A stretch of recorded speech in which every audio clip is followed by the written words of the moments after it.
Every morning before school, Neil's mom would stuff a 100-pound weight plate into his backpack, tie sandbags to his ankles, and hang a dumbbell-filled shoulder bag around his chest. She did this not to build his physique, but to prevent him from revealing his secret. While riding the bus, Neil noticed a girl sprinting past. By chance, at the next stop, they boarded the same bus. Even more coincidentally, the girl's transit card had insufficient funds. Neil offered the driver, "I'll swipe for her." The driver saw the boy was deliberately trying to strike up a conversation. Sure enough, the girl thanks Neil and reached out to help him carry his bag, but she hadn't expected it to be so heavy. Neil watched her. He realized this was exactly his type. Unconsciously, his body reacted. His feet lifted off the ground uncontrollably. He immediately began silently reciting pi in his mind to distract himself. It turned out that whenever Neil felt happy, his entire body would float. That's why his mom had added weights to him. Fortunately, a sudden bump calmed his mood. To gain weight and prevent himself from flying, upon arriving at school, he downed 2 large bottles of water. Neil hadn't expected the girl he'd just met to transfer into his class. Learning her name was Lucy.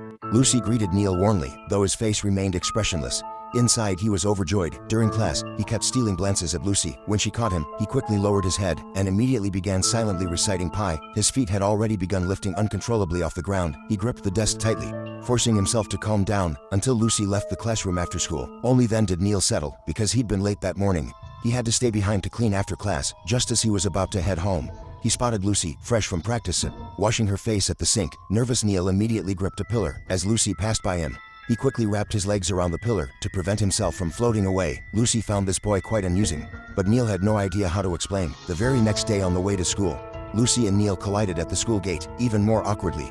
Though Lucy wore a raincoat, her uniform was still soaked. The mingled scent of rainwater and sweat was so strong even classmates in front noticed. Lucy could only slide her desk back. After class, Lucy borrowed a gym uniform from Neil. Since he was her only friend at the school, Neil had no reason to refuse, but worried his mom hadn't washed the clothes properly. When Lucy returned from showering, wearing his clothes, and thanking him, he instantly hugged the desk. After school, they bought uniforms together, shopped at the supermarket together, ate dinner together, cleaned up together. They were like a pair of lovebirds. This made Neil unable to control himself. He was overjoyed.